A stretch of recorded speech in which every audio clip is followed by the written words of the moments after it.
শেখ হাসিনা সরকার পতনের পর আজ ৮ আগস্ট গঠিত হতে যাচ্ছে অন্তর্বর্তী সরকার। চলুন জেনে নেই উপদেষ্টাদের কার কি পরিচিতি।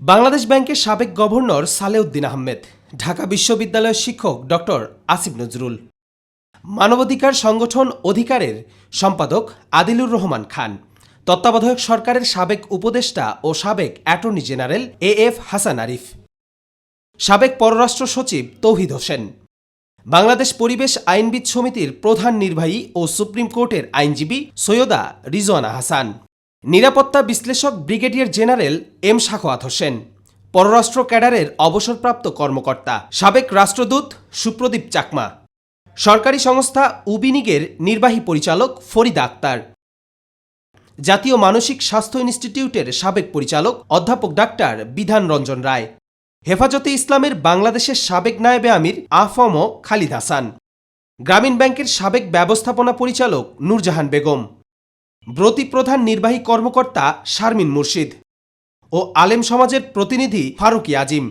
এছাড়াও বৈষম্য বিরোধী ছাত্র আন্দোলনের সমন্বয়ক মোহাম্মদ নাইদ ইসলাম ও আসিফ মাহমুদ সজীব ভুইয়া।